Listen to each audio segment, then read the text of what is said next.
sincere performance, but open to finding the moment,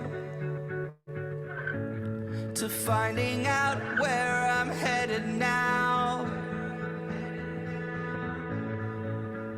Looking for a sign of disaster, so I can make it there faster.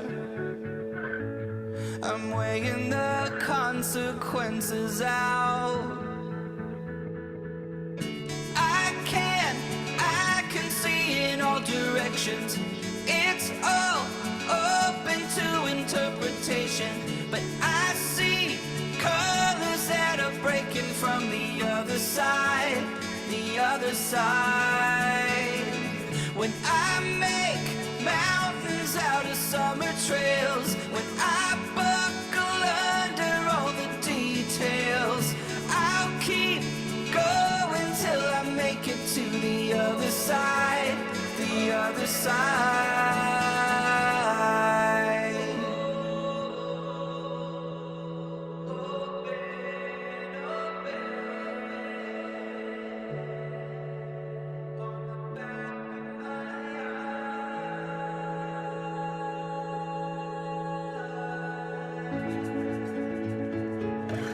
Can you tell me the secret of how you can take it or leave it? How you can blend in with the crowd? I'm so scared, so damn afraid to look. I'm so sick of talking. I'm wearing the words out, words out. I can see in all directions. It's all open to interpretation, but I see colors that are breaking from the other side, the other side. When I make mountains out of summer trails, when I buckle under all the details, I'll keep going till I make it to the other side, the other side.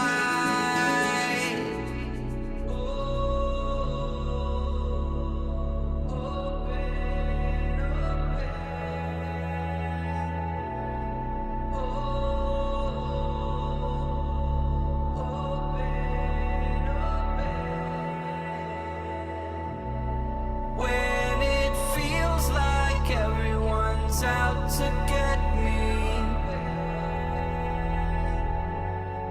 I see the river on the back of my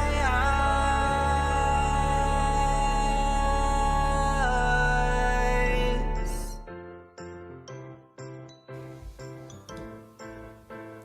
Have you ever wished you could snap your fingers and have all the CE you needed to renew your license right at your fingertips at an affordable price? Or do you even know what is required to renew your license? Most people think they know until they are audited. And while they were busy treating patients, their dental board added a new required course to the list.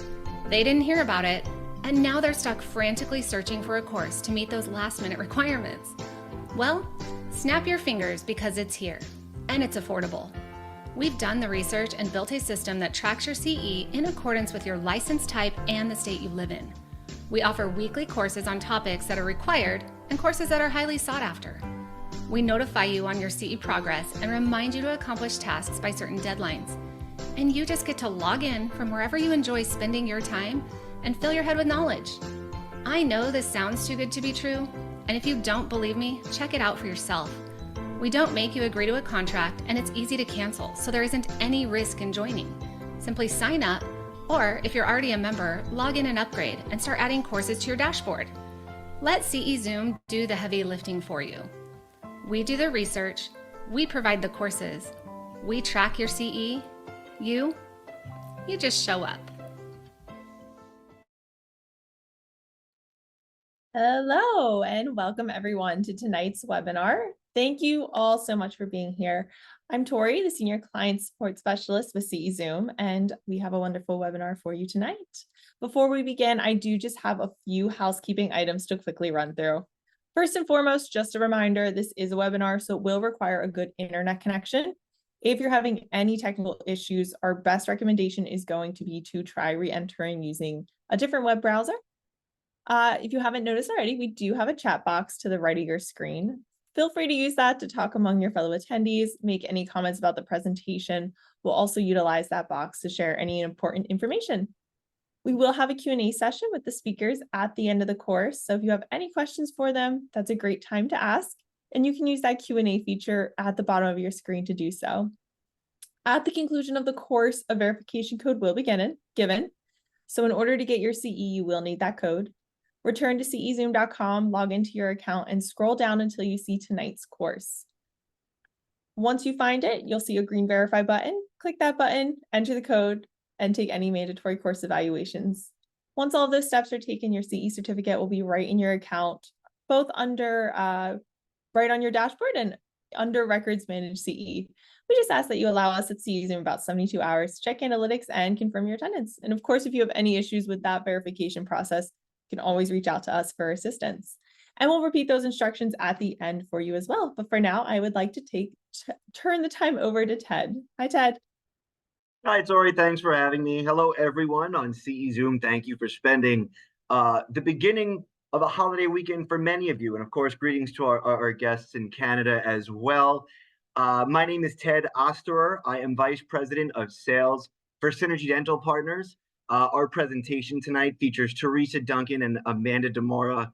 We are so lucky to have them. The presentation is regarding increasing acceptance for clear aligners, how to bill properly, how to collect more. And for those of you that are just logging in to get CE credits, please watch this, okay? If you're just logging in to get a CE code, you're leaving thousands of dollars on the table every year that you're doing clear aligners and not paying attention. We're also going to send you the video presentation and reach out to you to see how you felt about everything and to see if there's anything that we can help you with. Tonight's program is sponsored by Synergy Dental Partners. We are the largest dental buying group in the country. It is our job to get DSO pricing on supplies and services for independent dentists. And it's our mission to preserve independent dentistry. It's also sponsored by a partner of ours, Care Credit, just the gold standard in third-party financing.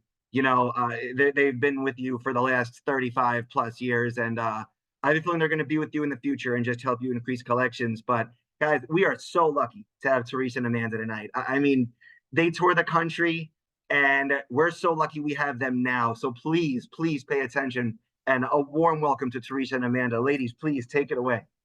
Thanks, Ted. So Amanda's going to go ahead and pull up the presentation so that we can start. But yeah, Ted, like Ted said, Memorial Day weekend. Oh my goodness, you guys are paying attention to an ortho billing webinar. So my hat's off to you. And as soon as that'll come up, we'll go ahead and get started. And here we go. Look at that. We are ready to go. All right. Okay, so today, of course, successful clear aligner claims and payments. And now one of the questions that we get all the time on the road is, okay, we've got all this ortho billing. These adults are wanting to come in and get all of their adult ortho taken care of. So we'll go ahead and do that. We'll talk about that, but we're also going to give you some tips on the back end on how to lessen the overhead on your practice. Let's go forward one. Okay, so there we are. So just real quick, my company is Odyssey Management. Amanda is Essential Dental Services. We have been in the billing arena for a long time. I've lectured on coding and revenue cycle for years. Amanda has a really good grasp of what's going on in the practices as well as talking about it on the road too. She's really digging in there with her company. Go ahead. Yeah, so I'm Amanda. I own Essential Dental Services. We are a remote dental billing and revenue cycle management company. Lucky enough to have clients all across the country. Many obviously are general dentists, and this topic of coding and billing for clear aligners comes up a lot, and it's one of my favorite things to talk about. So I'm very excited for today. Look at Ted there. He's being a total social media person taking a picture. Okay, let's go ahead, Amanda. Okay, so just real quick, we're the owners of our respective companies, and there is some commercial support for this program. Okay, go ahead. Okay, so these are the topics we're going to tackle. Now, it seems like when I talk about this on the road, it becomes actually a more of a conversation on how to talk to patients about it, and we will get into that as well. But the meat of it is, can we bill for this successfully? General practices don't typically take a lot of ortho billing classes, so we want to see if we can unravel that and take the mystery out of it. So we will go through how to incorporate it. We'll go over the billing piece, and then also why patient financing makes a big difference. And then Q&A, of course, because I don't think I've ever given an insurance seminar or webinar without questions at the end. And that's actually what Amanda and I really love. So let's go forward. I wanted to just give you an idea of what is going on out there. And when I Googled what is the clear aligner market looking like out there, it's just nothing but upward trends. And so I started looking around because I thought, okay, everybody is really like excited about it. I know that it's been very impactful in offices, but surely it can't be like this huge curve that we're seeing. But of course, there's tons of companies that do these forecastings and have all these reports. They all have the same trajectory.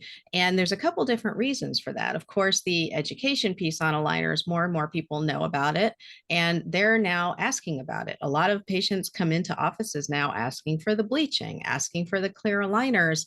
And many offices I talk to that have not incorporated clear aligners yet, they feel like they're missing out because so many of their patients are asking for it. And so if you're thinking, wow, I didn't think it was going to be this much traffic, and now it is, you're not alone. This is definitely what the industry is also seeing. Okay, Amanda.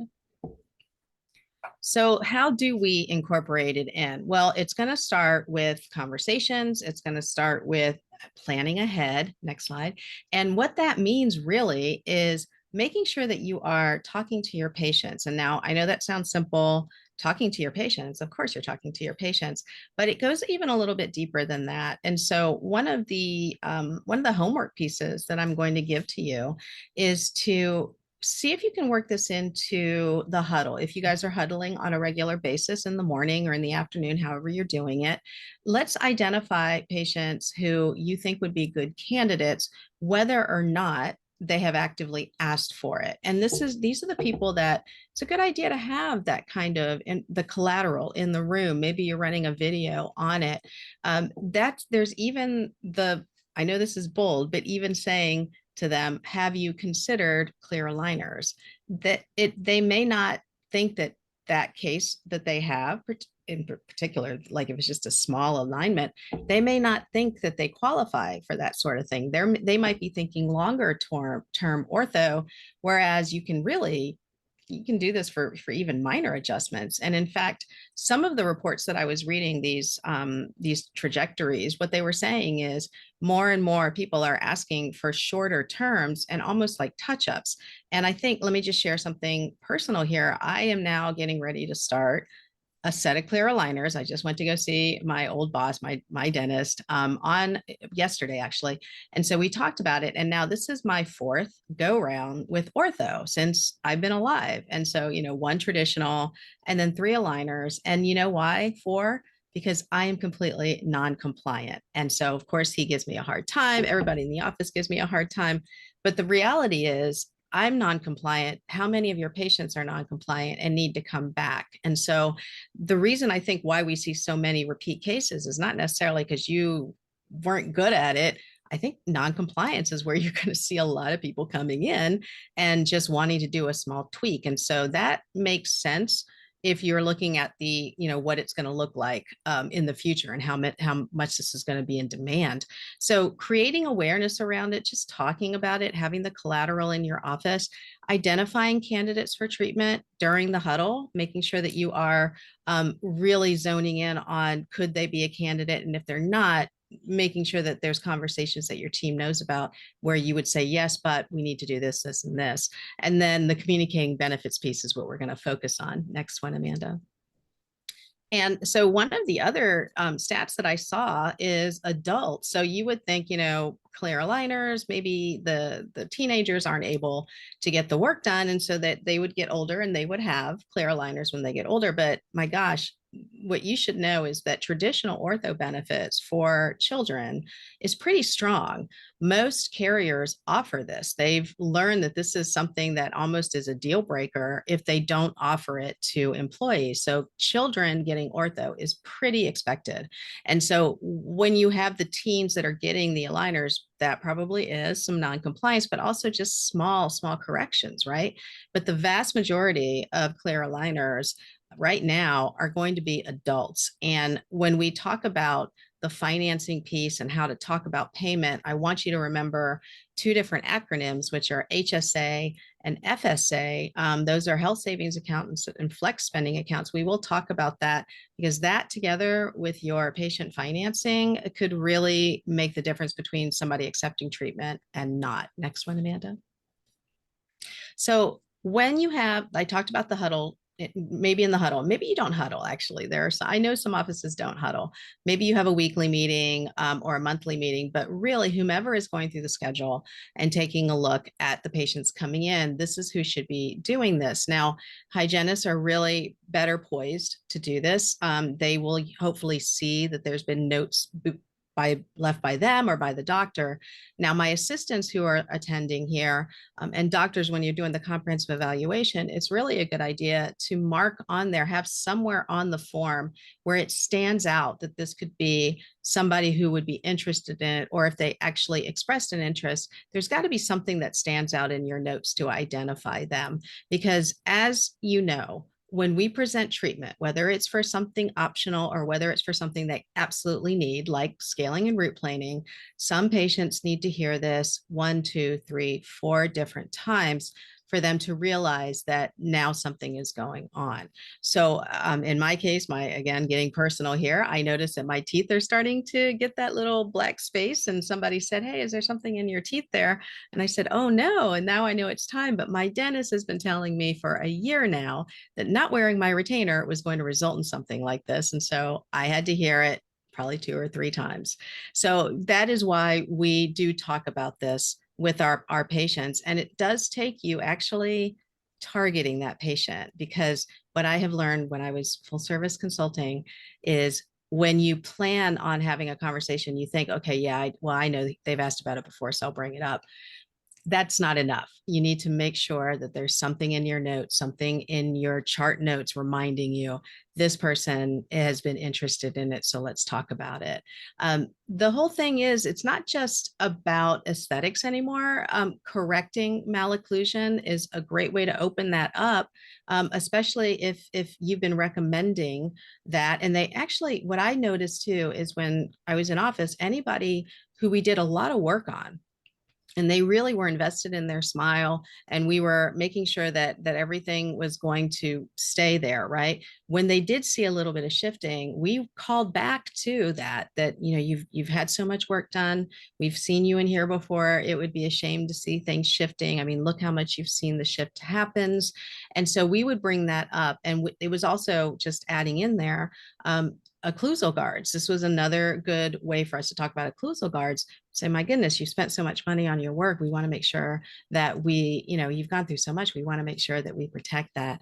And so the benefits of it, of course, correcting malocclusion, then the aesthetics, and then of course, protecting the hard investment and hard work that patient has put into it. So now let's talk about the awareness piece. So we are not marketers. Amanda and I are not marketers, but we both worked in offices. And what I know is that patients do not know that you offer services. They just don't. They have no idea. So unless they see something visual, or they see it on your social media, or they hear it from you, they are not going to know that you offer it. And so many times I've heard people saying, we've been offering clear aligners, and we just found out from somebody that they went down the street and they just didn't know that we offered clear aligners. And so make sure that you're talking about it. Whichever company you choose, make sure that you're putting that information out there. You know, they also have these great collateral images you can use, but even if you don't want to use the stock images that they provide you with, find a patient that you put through there and then make sure you take pictures along the way. These transition pictures, the progress pictures are really, really powerful on social media, but also how about putting them framed maybe in your hallway, maybe in the operatory? I am 100% sure that you have some patients that would love to be framed and put into your office. And those are the ones that you want to find that would be willing to do that. So it's easy for me to go through the implementation steps. I know that it's hard for you all to put it in place. I just want you to plan it out. And I know that Ted will let you know that this will be recorded and you're going to be able to access it. And I'd love for you in 3 or 4 months to come back and watch this again and see, okay, maybe we missed that step. Maybe we could have done this better. And that's how I want you to kind of come back and do the homework on this. Okay, Amanda. All right, so I'm going to turn it over to my dear friend here because this is her jam here. All right. So I feel like, ortho billing for general offices, sometimes it's just, there's a lot of gray behind it and there really doesn't have to be. So I want to try to make this as simple as I possibly can. I have always found the process of billing for ortho for general offices very simple, and hopefully I can express that to everybody. So this set of codes here in the D8000s, it's a unique set of codes because it's different from all the others, right? This is not for a one and done treatment. This is for treatment that is months or years long. All right. So it deserves a little special love of its own. Since it's ongoing, that's how insurance companies like to reimburse it. So I'm going to get into the reimbursement a little bit later. For your insured patients, not all of them are going to have orthodontic benefits on their dental plan. Many do and many don't. The ones that do will often have an age limitation, often age 18 or 19, but many also have adult coverage. So do not count adult coverage out. And then typically, so they also will have their own orthodontic maximums. So it's separate from their dental benefit. Somehow insurance companies decided to throw us a bone there. They don't often like to do that. But ortho got its own separate maximum. I have seen a very minimal number of plans where everything was lumped into one maximum. And the maximum is typically between 1,000 and 3,000, usually right around the middle, about 2,000 or 2,500. As Teresa mentioned earlier, patients who have an HSA or an FSA offered through their employer, that's a great way to help out with the cost here for ortho. And sometimes, I mean, you can even bump up your HSA or FSA in the middle of the year. So it doesn't always have to be like January 1st. I mean, this is all kind of plan specific, but make sure you're communicating that to your patients, that there's a variety of different things that we can work in here to help pay for our ortho treatment. Let's see. Next slide. All right. I talk about revenue cycle management a lot. I beat this to death a little bit, but I always call the birthplace of the revenue cycle an insurance verification. So most of your offices are probably doing some kind of insurance verification, and that is prior to patients coming in, you are making sure their insurance coverage is active, and you're probably checking on a few other things. What's their remaining benefit? How much is a cleaning going to be covered? How much is a filling going to be covered? So for our clients whom we're doing this for, it's a variety of things. And it will get a little specific depending on the office because we customize it to their needs. But the ortho section of like a regular verification is usually pretty straightforward. It's like, do they have ortho benefits? What's the maximum and what's the age? And when you're actually getting into offering, or you have a patient who's interested in clear aligner treatment, you want to dive a little bit deeper into those ortho benefits. And I often call verifications like a bit of heavy lifting up front to ensure a predictable outcome. And that predictable outcome is insurance paying you and your patient's paying you with $0 left over. Nothing outstanding on that AR report. So, for our ortho clients, we are doing something like this, and also our general offices who are offering clear aligner treatment. So, diving in a little bit more, is there a waiting period to ortho benefits? What's the age limitation? Very important here. How is insurance paying out? What are the payment intervals? Is work in progress covered? So that would kind of come into play if you had a patient, they're in clear aligner treatment, and when they're starting off, they don't have any ortho coverage, but maybe 6 months in, they pick up an insurance that does. Are you able to squeeze a little coverage out of that new plan? So that's work in progress coverage. It's actually very popular these days because us millennials and younger generation don't seem to stay at the same place very long. And a bunch of other things, is our retainers included with treatment? You can really kind of pick what you want to verify here, but like I said, it's important that you dive in a little bit deeper to their ortho benefits. And anybody who wants this form, just email me and I am happy to share it. All right. So orthodontic records, you see some of this come in from your ortho providers that you refer to, I'm sure, but records are a collection of documents that provides comprehensive information about the patient's oral health and treatment progress. So they typically include dental and medical history, photos, x-rays and scans, impressions or digital scans, and evaluation findings. So that long report that comes over from the orthodontist. And up front, you sort of need to decide if you would like to charge for these or not. Many ortho offices do not. They're doing such high volume there that I think they sort of think it's wise to sort of offer these free consultations, as they like to call them.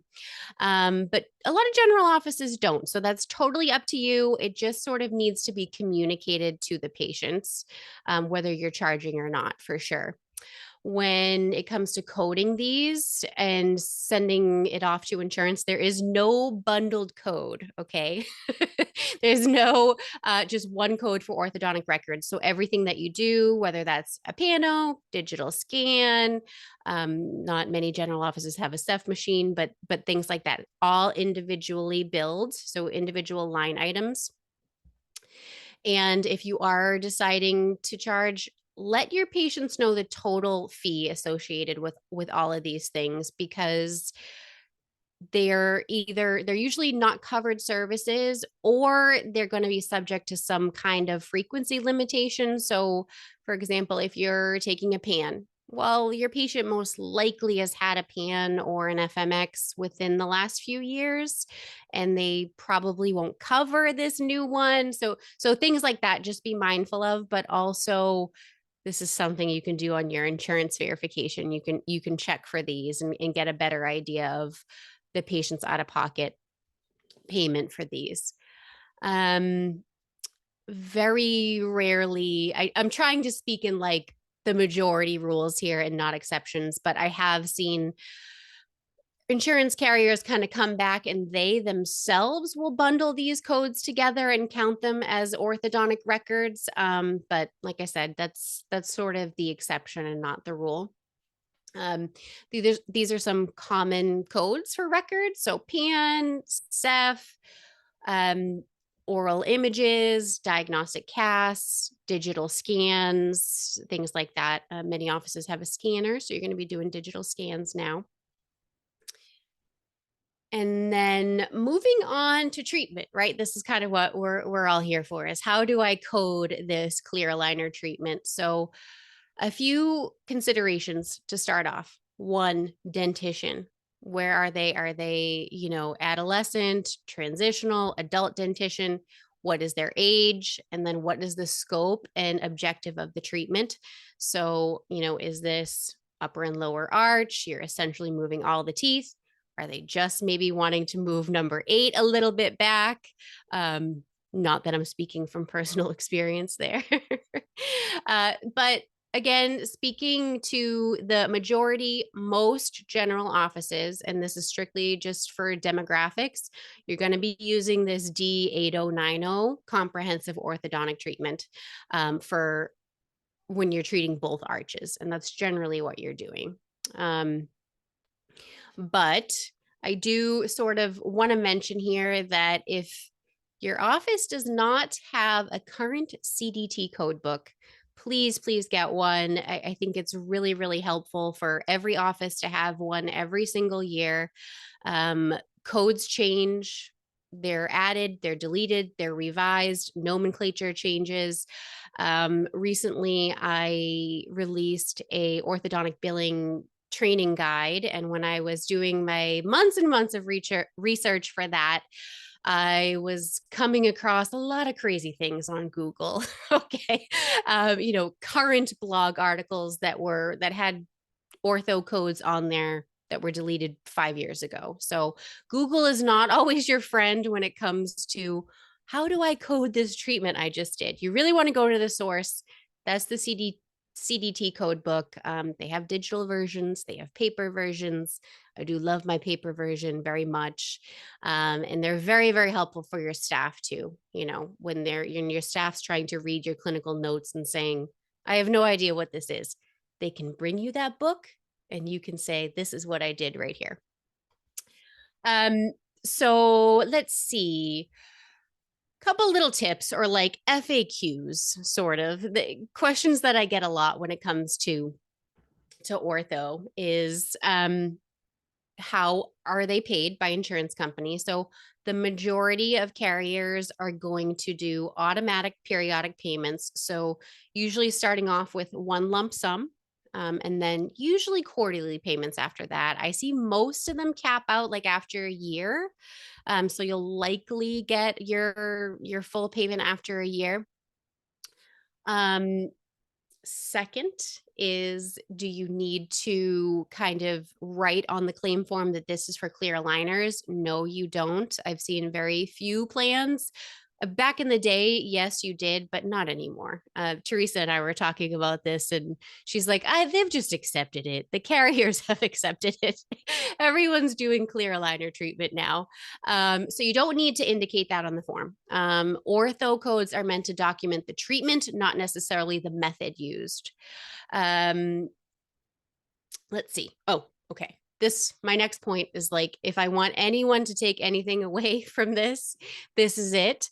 And that is when treatment is charged out. So what is the date you're billing your treatment off to the insurance company? And that is the date aligners are delivered to the patient and attachments are placed. So the patient is walking out of that door with their set of aligners, not any other date, not a scan date, not the date the patient says, hey, I'm ready to go, order that. Nothing else, just the date they are walking out of the office with their aligners. Ortho codes, send them off on their own claim form. Don't, if they happen to be coming in for a prophy or something that day, just make sure 2 separate claims go out. So ortho on one, other just general dentistry items on another claim. And ortho has its own little special series of boxes that must be filled out on the claim, and that's boxes 40 to 42. I believe 40 starts with, is this treatment for orthodontics? So you're going to check yes. And then I believe the remaining 2 is number of months of treatment and then months of remaining treatment. So those have to be filled out on there. And then my next point is, a lot of offices ask if they can charge some kind of upcharge fee for clear aligners. Sometimes when we're kind of getting into your negotiated rates with insurance companies and how low they may or may not be. Offices want to charge this upgrade fee for clear aligners. And I want to say this really depends on your contracts. So if you're in network with anybody, you really need to be reading those contracts clearly, but most of them do not. Very, very few do. This is another thing you can check for on your insurance verification is if this is allowed or not, but most likely not. What do you think, Teresa? So I think it's important that we make sure that the audience knows that if a carrier has a general policy on no upgrades, nothing that could be like, for example, um, the materials upgrade for a crown. So let's do that. So crown, clear aligners, anything like that.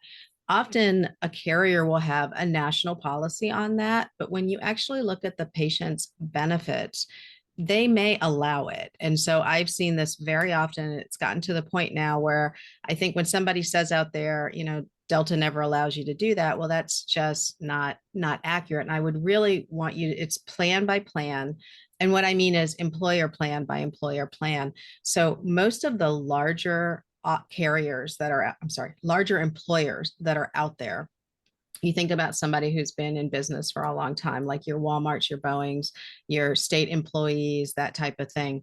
They have gone through enough employee conversations, complaints, criticisms, all that kind of thing, that they have over time adjusted plans. And that's why, giving you another example, Delta Dental, you hear all the time that Delta never pays the office. If you're at a network, it'll only pay the patient. Well, that's absolutely not true. Lots of offices receive payment from Delta all the time that are at a network. And it is specifically because that particular employer has allowed that to happen, probably in response to a complaint.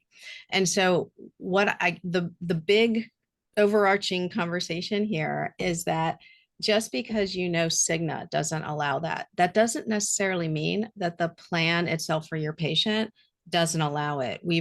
Between the two of us, we've read lots of contracts where the Delta policy may be no lab fee is allowed to be charged. And then perhaps in that individual, when you look at the certificate of coverage, which is the actual plan document, it would say any additional upgrades or any additional charges are borne by the patient. Now, what I have always seen that accompanies that is that the patient must be notified and the patient must sign a form. And so if their plan indeed allows it and you are in network, then I think you're good to go. Most of the time though, especially if it's a small plan, they are a small employer, they usually don't have that. And so I think it is dangerous. And I know some of the other my fellow billers, Amanda included, when we talk about this, there is a tendency to want the patient to sign away the ability to do an upcharge, to do clear aligners if they have if they don't have a good fee schedule. That is definitely problematic if in fact their plan doesn't allow it and you are in network. And we both worry very much about audits, and all it takes is one patient to complain, and that's how they find out. And so blanket conversation here, blanket statement from us is that most carriers do not allow upgrades for clear aligners, but the individual plan itself may actually allow it. And so that's why it's important, that whole verification, the heavy lifting, like she said, that is exactly what we're talking about. And it's so funny, as soon as you said that comment, Amanda, there was a question that popped into the chat, exactly what you were saying. And it is because we get this question all of the time. And so just know what your contract is. And if you are out of network, obviously you don't have to worry about that. Yeah. Right. I can't drive home that point enough. Is everything is really, really plan specific. More than once, I have seen different coverages for literally the exact same group number.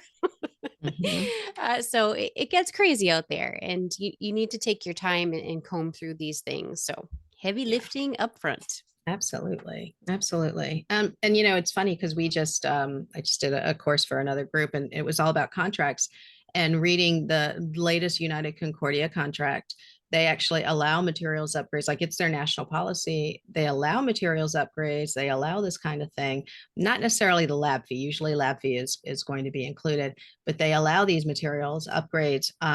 But you must have a signed consent from the patient, and it must be included in that day's clinical notes. But the caveat is always a patient can always take that back at any time, which is really bad for us. I mean, this is not good for us because what if they take it back? We've already delivered the work. And if you're in network, you're now looking at possibly giving a refund. And so that's problematic and not in our favor. So just be aware of that. Okay. And then a couple more things. So there are going to be plans that do not reimburse automatically. These are most often like Medicaid plans and similar type of plans, and they do require you to submit periodic orthodontic treatment visits, usually quarterly, so not monthly, but usually quarterly. So again, checking that on your verification, knowing when you need to submit things, and having this very organized, which I'm going to talk about in a minute. Retainers are typically included in full treatment fee. So for your, in-network plans and other plans, just retainers are included. Sorry. When they lose them a year down the road, though, that's all bets are off. You can Sure. charge for those. And then Teresa, I'll let you talk about this last point here. Yeah. So, the evaluation. So Amanda's thing is, the heavy lifting is done with the insurance verification. And because I focus on the documentation piece more often than not, my heavy lifting for you is actually at the comprehensive evaluation or the periodic evaluation whenever you do that. When you are bringing somebody in and you're actually doing a comprehensive evaluation, that's the best time to gather the information. But what if you are going to evaluate this patient? Maybe this patient comes back to you and maybe they're a regular patient. And during the periodic evaluation, they say, okay, I want to talk about these aligners. And you're like, great. So that cursory evaluation, hopefully you've done a complete evaluation, so you have that in the record. This periodic evaluation does encompass, making sure that the patient is actually a candidate. But let's think about the fact that what if the patient has actually more going on? What if they've had a lot of work done since that comprehensive evaluation that was done? Perhaps they've had, maybe they've left for a while and they've come back, or perhaps their medical history has changed. It is appropriate to charge out another comprehensive evaluation, but remember, you got to do all of the bullet points of that. So if the periodic evaluation that you have that patient sitting in, actually you don't have enough time, there's more to consider. Maybe there's tongue thrust that wasn't there before. I think that it would be appropriate to reschedule, give themselves more time, and you're actually doing a comprehensive evaluation. But remember, that's hard and soft tissue evaluation. That's oral cancer screening. That's actually doing, basically everything you did on the comprehensive. You could also do a limited evaluation where you're really just taking a look at the ortho case. But I think there's some caveats along with that. I think that would be limited really is problem focused. And this really, your ortho case is part of a larger picture. So I know that sometimes is taught that you could do a limited eval and just talk about that.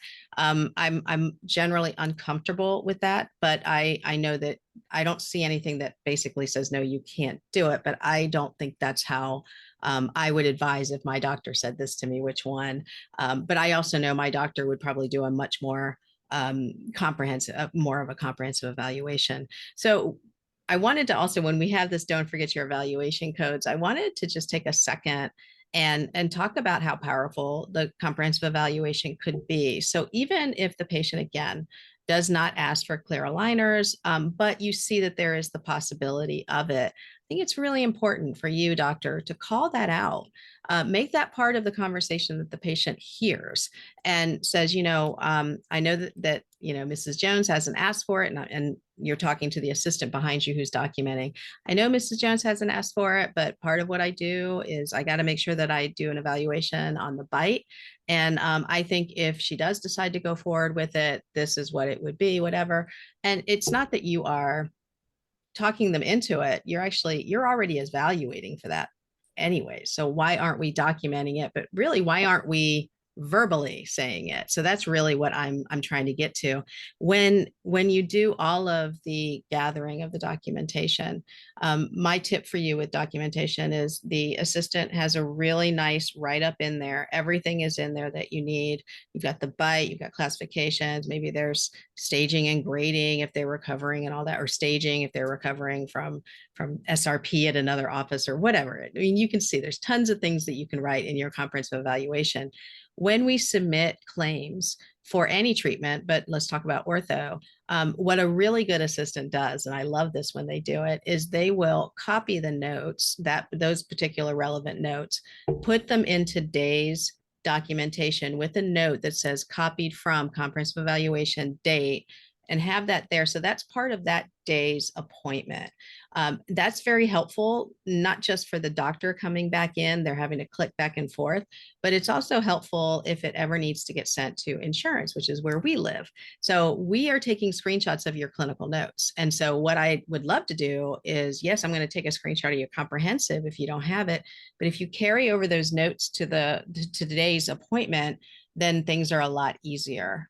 So when we send in all this information to the carrier to get this paid, I want to send them succinct information. So as little screenshots, but very impactful screenshots, so that they can see exactly what we're looking at. The evaluation, I can't state enough. If any of you I see some familiar names. If any of you have taken classes with me, you know that the evaluation and the assistant is like, honestly, the biggest driver of complete documentation in an office. And so I just urge you, make the clear aligner assessment part of the notes. And if it works, great. If it doesn't apply, fine. Just don't fill that out. But most important is for the patient to hear that you're thinking about it and considering it, because then you're starting that 1 touch, 2 touch, 3 touch that we were talking about before. And one thing, Amanda, that I know comes up in classes a lot is the Delta policy. So just because we're on the frequency thing here and how to submit, the Delta changing their policy to paying 50% of the case at the first appointment, and then the final 50% when the case is complete, which for clear aligners maybe isn't that bad, but honestly, I don't know why they're doing it that way, right? But if you have traditional ortho, boy, you're waiting a long time, and the patient may not even have that type of coverage. People change jobs all the time.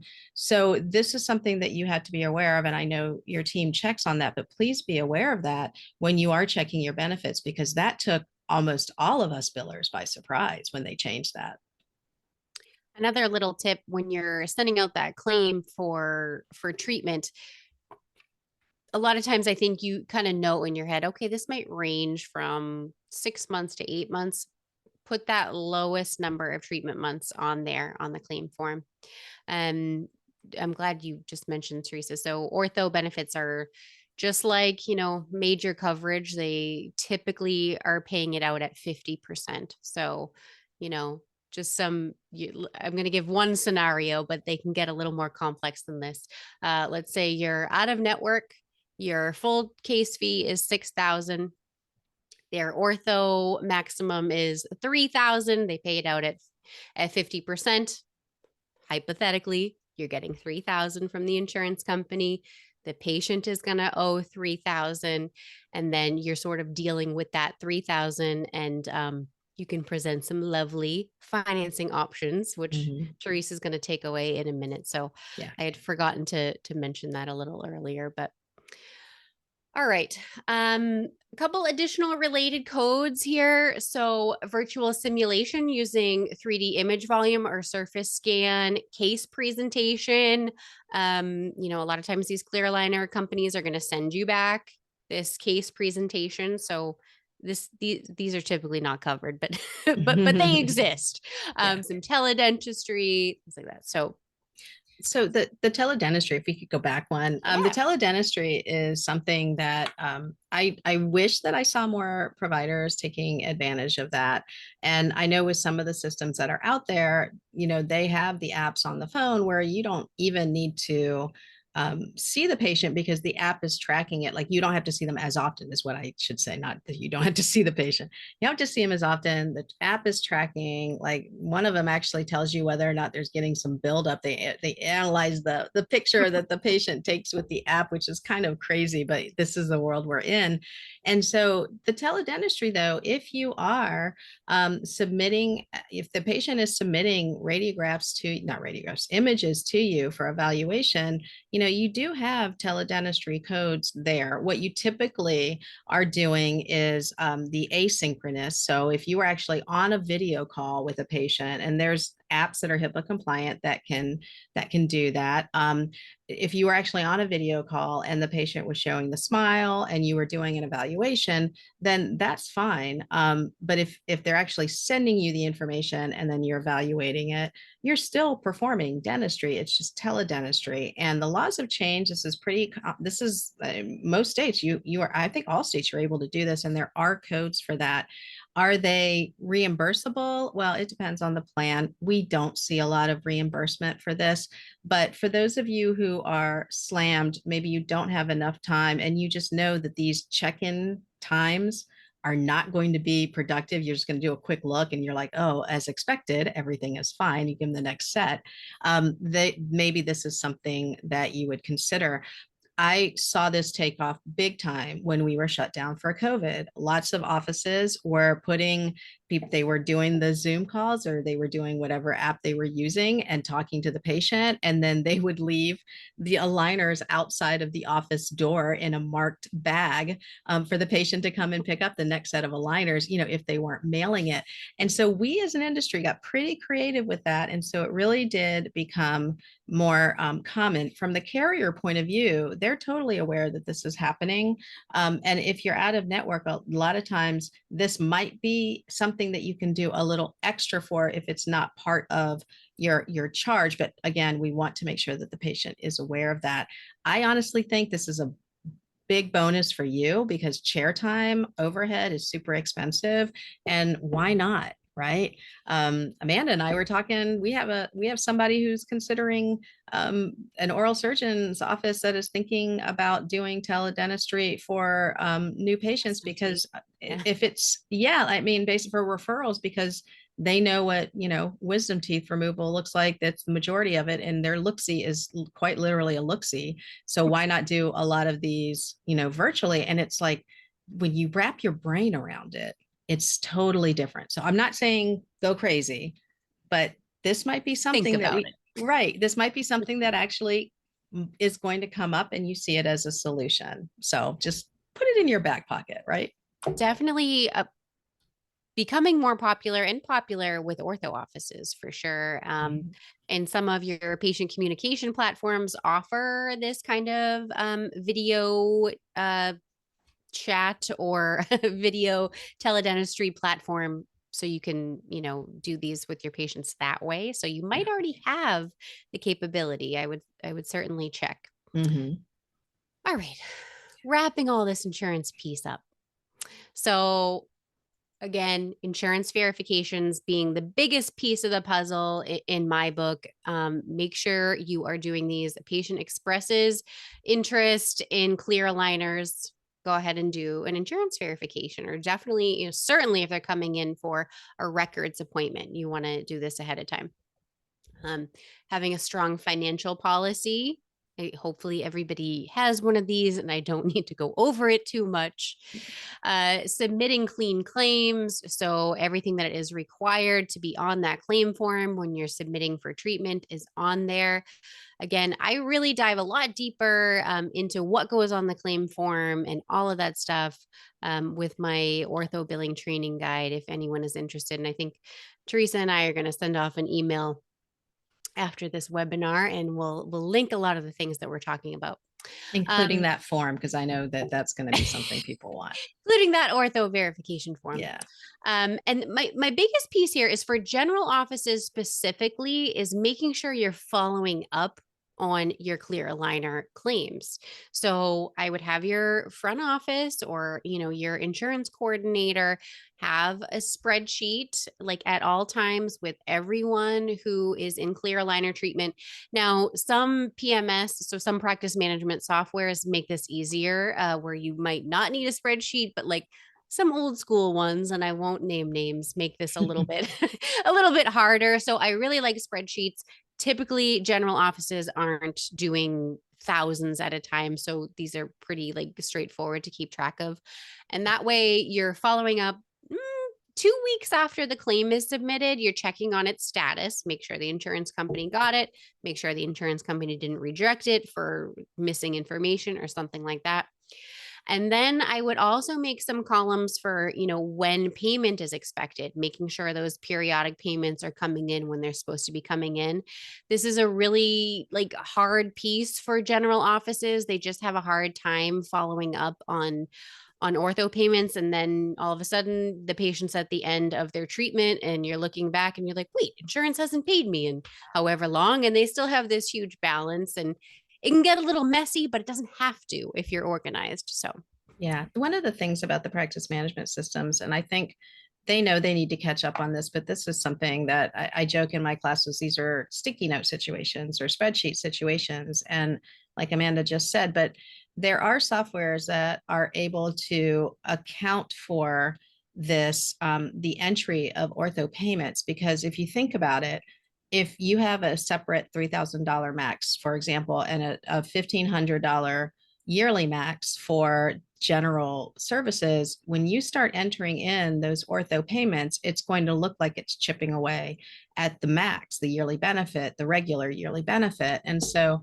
there are lots of different ways to do this. And in fact, if you ask 5 Dentrix users and 5 EagleSoft users, all 5 will have different ways of tracking this. One of the common ways of tracking it in non-EagleSoft programs is to create a separate account that actually only has that ortho max, and maybe that patient's name is in all caps so that you recognize it's an ortho patient. But and I'm going to put it in the chat here. There's a Facebook group called Andre's EagleSoft Field Guide, and he has a way, and it's a very informative group if you're EagleSoft, even if you're not. I'm not an EagleSoft user, and I still find it very useful. He actually has a module in there. If you search for ortho billing, he has a way of setting up EagleSoft so you don't have to create a separate account, but it also won't eat away at your regular information. And so I think that I want to make sure I sent it to everyone and not just to the organizers. There it goes. But there is also the Dentrix users group and all sorts of things. So best thing, go check your practice management software, and they all have ways to set it up in the software, because believe me, you will not be the first person to ask this question. It's hard for us to give advice on this, number one, in a small webinar like this, but also because there's so many different practice management software out there, and we just don't want to tell you the wrong thing. So, okay. all right, kicking it back over to Teresa now for the Sure. patient financing piece. Okay. All right, let's go to the next slide and let's just dive into it. So one thing that we have learned about today's consumer is that they are so ready to pay monthly for everything. And this is so weird for me because I am old school. I'm probably mom age for a lot of you people listening to the webinar, but I was taught to not take out a lot of debt. I was taught to pay everything. And if I could pay it off better, but our industry, our consumer behavior in America is payments, payments, payments. And so you probably have subscriptions for tons of people. Buy now, pay later is huge. And so if you have a situation where the patient does not want to pay for everything up front, like just pay their portion up front, because that's always the gold standard. Like, I'm not saying go do payments. I'm saying see if they can pay it all off now. But if that doesn't happen, then you have the options to talk to them about third-party financing. I'd really rather not have them make payments to you. Like these monthly payments I'm talking about, I don't want that to be made to you. I want it to go to a different company. I want you to get your payment up front. And that is really the goal. I mean, we talk about, well, you probably hear revenue cycle all the time. the goal of revenue cycle is to keep the cash flow going. And if you're waiting on these payments every month, it's bad enough if you're in network that you have to wait for certain intervals for your payment. But let's get that cash from the patient as soon as we can. You all know that you have fees associated with all these clear aligners, and they're not necessarily, unless you're printing them right there, they're not necessarily very cheap.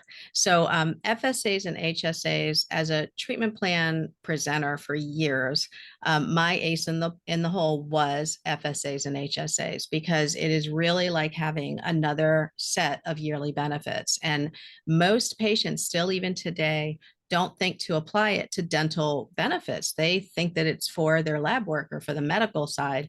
And it takes us, again, it takes us verbalizing that and talking to them about it. So little tip here, it's not just ortho. When I talked about implants, when I talked about scaling and root planing or big implant cases, I always said, hey, by the way, do you have an FSA or HSA that you can tap into? And like Amanda said, even bump it up a little bit temporarily.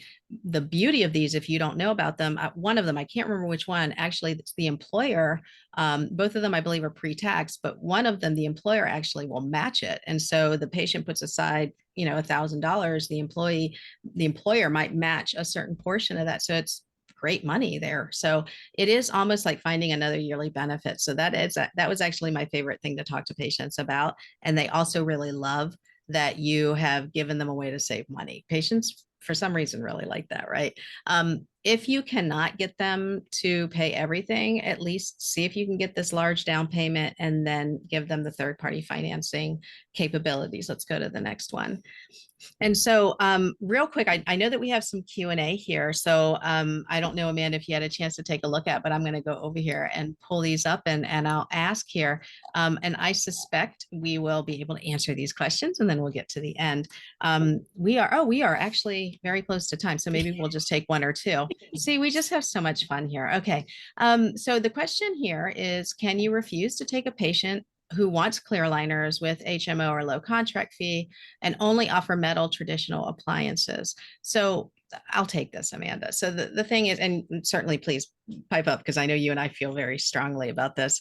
I don't recommend that if that's not how you treat the other patients. And so the thing with your PPO contracts is that, they typically have something in there that says you can't treat a PPO patient differently than a non-PPO patient.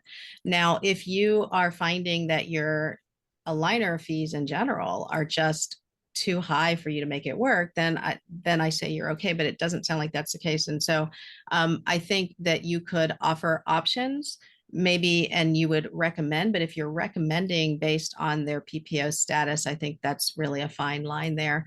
And I do think that if you were to ever be audited, not that, just knock on wood here, but if an audit were ever to happen, you would have to be able to defend that conversation. And it's not like you probably had that conversation with just one patient and then they could see a pattern. And so as a former office manager, I worried so much about making sure that we could pass audits and that sort of thing. So any thoughts there, Amanda? No, I agree with everything you said, as usual. Well, we have talked about, we get this question a lot. So I just, I want to make sure that, that I try to be as comprehensive in my answer as possible.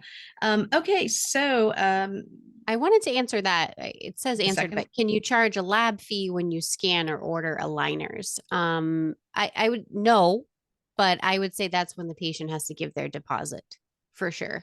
And that will cover your lab fee or, the deposit that you're looking for there. So this is a big one. So let me just, and I think, let me just tackle this one. And then there's one question in the chat. Amanda, I don't know if you would like to take that one privately there. I worked at an office where the clear aligner fee and traditional braces had different fees. They still billed out the same code. The big question is if we're contracted with Delta and our traditional braces fee was higher than the contracted fee, we obviously had to adjust our fees down, but our aligner fees, this is interesting, were lower than the contracted fee. Is that a situation where the office would get audited and still get in trouble with the insurance company? So it's very common for offices to have two different fees because they are two different. And this is for, I'm talking out of network here. So let's talk out of network, because the aligner cost of goods or cost of services is going to be cheaper than the traditional, right? And it's going to have more chair time. The traditional is going to have more chair time and all of that. So we do see that very often in not completely out of network offices, because they can account for that. Unfortunately, your contracts basically are stating that, you know, this is the one fee that you've agreed to, which is why we get these questions about, you know, should we offer a lower tier, or, you know, can we even afford to do this? Let's go back to that conversation that we had about checking to make sure if upgrades or charging extra for aligners is possible. We said earlier that lots of plans do offer adult ortho, and they are fully aware that this has happened. Like Amanda said, I think carriers are just like, okay. So they put it in there, but it is mostly the larger plans that are going to allow you to do that materials upgrade for ortho. Again, make sure that everything is signed, sealed, and delivered, aware that it could be revoked. I don't think in that situation, for the question, are you going to get audited with that? I would just make sure that you can defend any of your billing decisions, and keep in mind that anytime you get audited, it's typically not because the insurance company woke up one day and said, let's audit you. It's usually triggered by a patient complaint. And so are you being very clear with your patients? Were there any billing disputes and all that type of thing? So I think you're fine. And then I think we are at time. I want to be respectful of everybody's time. There are one or two questions left, and I think what we can do is get those questions from the organizer and make sure that they're aware of that. So can we go to the next slide real quick and we'll wrap this up? So one thing that I wanted to make sure that you guys knew is that when you are sliding your care credit card or entering in care credit payment, make sure that you're marking down this 824 code, because it actually, if you're doing clear aligners, this is actually a lower percentage than the regular care credit fee that you're paying. So if you are doing clear aligners, just realize care credit is partnering with you on this. I mean, they want to make it easy for your patients to get this done. And so you have this ability to do that. And so this is between Synergy and care credit are definitely partnering up on this. And that's really what we wanted to get out to you, because I see this all the time. I mention this to people and they are totally unaware of it. So make sure that you're aware of it, because, you know, there's a big difference between the percentages there. So let's go to the next slide and we'll just go ahead and take it on home there. There's our information. And that's how you can reach all of us here. I would urge you to have a conversation with Ted, because the pricing that he's able to get is pretty good, and he's actually pretty fun to talk to. So there he is. That's all his information. Amanda and I are on social media posting memes and posting information and coding information, so you can always connect with us there. And I just happy Memorial Day weekend. I am so happy that you guys stayed on this long. And if you have any last minute questions, make sure that you put it into the Q&A, and we will get a copy of that from the organizer, and we will make sure to get back to you with that. So I guess on behalf of all of us, I want to say happy Memorial Day and thank you so much for attending. Yes, thank you so much, everybody. Thank you all so much. I am going to share that verification code right now. And those instructions on how to get your CE for tonight are in the chat. Do we need to stop sharing the screen so you can see it? Or? Let me make sure. I think it'll let me overshare. There we go. All right. So the code for tonight is aligner payments, all one word. Should be showing on your screen now. It is ALIGNERPAYMENTS. So aligner payments. Again, you are going to want to remember this code, take it back to your CE Zoom account and log in tonight. Find tonight's course. You might have to click on My Scheduled Courses, and that'll drop down. The green verify button will be showing for you there. Enter this code, take the mandatory course evaluations, and then your CE certificate will be right in your account. Tori, I'm seeing a question here. Will there be a replay? Yeah, so we can provide the recording to Synergy Dental Partners, and then they will be emailing you that. So you'll see that in your inbox. Probably after the long weekend. Of course. Awesome. Well, I will leave this code up for another couple of minutes here as people start leaving. Everyone have a great and safe holiday weekend. Thanks, Tori. Thanks, Thank Tori. you.